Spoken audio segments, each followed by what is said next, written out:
All right, shalom, shalom. First and foremost, before I start this lesson, I'm going to give all praises, glory, and honor unto Yahweh, Bahashem, Yahweh Shai, Bahashem Kodash. Double honors to the elders and apostles of Great Millstone who taught us all this truth and who also rule and teach well. Shalom to all you Achim in the truth and sincerity. All right, I'm the brother Chabar Yakal, and I'm coming to you with a Godspeed, Lord willing to be quick and edifying. Now, I'm going to do this Godspeed on this article entitled Russia Issues Horror Nuclear Apocalypse Threat as World War III Inevitable. And just to showcase you the times that we're living in the end. All right, we're living in the end of this society, the end of Babylon the Great, which is America. Okay, and the scriptures goes into World War III. That's a prophecy. All right, so I'm going to read a little bit of this article. It was 2 days ago, by the way. It says, there is a real possibility of the world facing nuclear apocalypse. Russian ex-president Dmitry Medvedev, I don't know how to say it, Medvedev, I don't know how to pronounce that, but it said as he warned Russia is headed for conflict with the UK and the rest of Europe, you know, and that goes into biblical prophecies. That's pretty much it on that, but I'm gonna get this scripture. I'm gonna start off here in Matthew chapter 24, and I'll get verse 6. It says, and this is the words of Yahweh Shai, who the world ignorantly calls Jesus Christ. His true name is Yahweh Shai, who is a so-called black man with white woolly hair. All right. It says Matthew 24:5. And ye shall hear of wars and rumors of wars.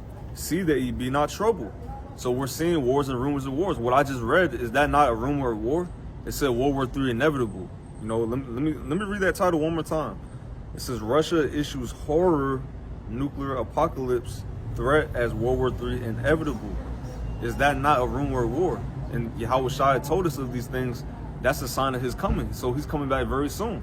You know, there's only a few prophecies we're waiting for before his return. You know, World War III, you know, Jacob's Trouble, and that MOTB, which is the RFID Marco CHIP, you know. But going back to that, Matthew 24:6, it says, and ye shall hear of wars and rumors of wars. See that ye be not troubled. For all these things must come to pass, but the end is not yet, you know. So Yahweh Shai also told us not to be troubled, because basically what the article said, it's inevitable. It's going to happen regardless. So why not just trust in the Lord, because he told us it was going to happen. You know, why be troubled, you know, biting your nails, you know, shaking, you know, oh, I got to get a plane ticket, I got to get out of here. You know, you don't know what can happen. The Lord could bring you back. You could try to flee and the Lord just teleports you back to eat a missile.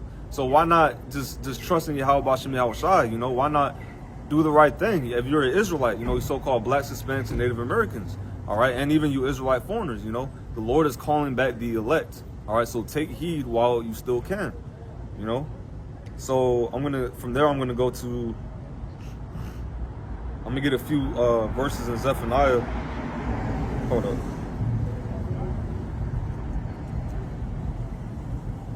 The point is in 18, but I'm gonna start up a few verses. It says, I'll start at 12, Zephaniah 1:12. And it shall come to pass at that time that I will search Jerusalem with candlesticks. What does Jerusalem represent? The Israelites. Wherever Israel is, that's Jerusalem, you know. It says, with candles, and punish the men that are settled on their leagues, meaning the ones who are just in a la la land, you know, comfortable spirit, you know, people that are comfortable, people that are just, you know, who know that they're Israelites, you know, people who know they're Israelites, that are just comfortable, they got their feet kicked up, they're not teaching the congregation about evil that's coming, about destruction. That's what's coming, nuclear destruction, man. You know, and even before that, all kind of calamities and you know, plagues the Lord is about to bring on America, which is Egypt. You know, well, spiritually Egypt, you know. So he's going to punish the ones that are not, you know, doing the right thing. It says that say in their heart, which is your mind, the Lord will not do good, neither will he do evil. That's what the wicked of our people are doing. I'm talking about the ones who know they're Israelites. You know, the ones who got fringes on and everything, you know, garments. You know, well, they got t-shirt garments, but you know who I'm talking about, though.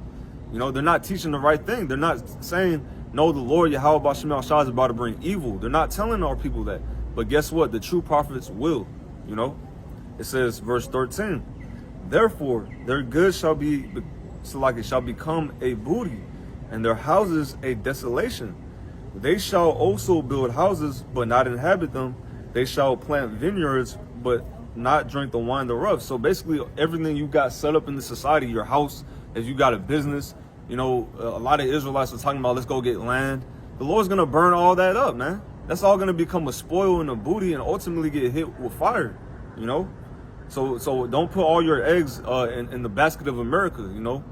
Put all your eggs in the basket of Yahweh Bashem Yahweh Shai, because they're going to be protected, you know? It says, verse 14, the great day of the Lord is near. It is near and hasteth greatly. Even the voice of the day of the Lord, Yahweh Bashem Yahweh Shai, the mighty man shall cry there bitterly. If a mighty man, you know, think of the most decorated, you know, tactical soldier you could think of, you know, the highest, you know, rank you could get in the military. If that guy, that's a mighty man. If that guy's gonna, you know, what did it say? It says, if, the mighty man shall cry there bitterly. If that man is gonna cry bitterly, what do you think a woman is gonna do? What do you think the average Joe is gonna do? You know, without the Lord, they're gonna bug out. All right, you know, it's gonna be like a zombie apocalypse. Doors are gonna be getting kicked in, newly created creatures, apparitions, like I mentioned, the plagues of Egypt. What do you think the average Joe is gonna do? He's gonna completely lose his mind. But guess what? Us and his wisdom and knowledge is gonna make us stable. You know, Isaiah 33:6. You know, so it says, verse 15, that day is a day of wrath, a day of trouble and distress, a day of wasteness and desolation, a day of darkness and gloominess, a day of clouds and thick darkness, a day of the trumpet and alarm against the fenced cities and against the high towers. Because it's going to be all out war. World War III, you know, it's going to be wars in the streets of America. It's going to be class wars. All right. It's going to be a famine. You know, that's the hour of temptation, when you won't be able to go to your local, you know, grocery store and get food without that device in your right hand or on your forehead. You know, that's the hour of temptation. And we're warning our people, don't take that device. We're warning our people, turn back to Yahweh Bashem Yahweh Shai. Call on the true names. You know, we're putting out that warning, you know, of course, from our elders and apostles on down. You know, it says, I will bring distress upon men, that they shall walk like blind men. Why? Because they don't have the wisdom and knowledge. When all this comes to pass, you know, the people who didn't get the truth, who scoffed at it, who didn't take heed, they're going to be like blind men, because they're not going to see what's coming. You know, it tells you in Amos, you know, as if a man did flee from a lion, a bear met him, he put his hand on a wall, a serpent bit him. They're not going to know what to do. They're not going to know this is the time of Jacob's trouble.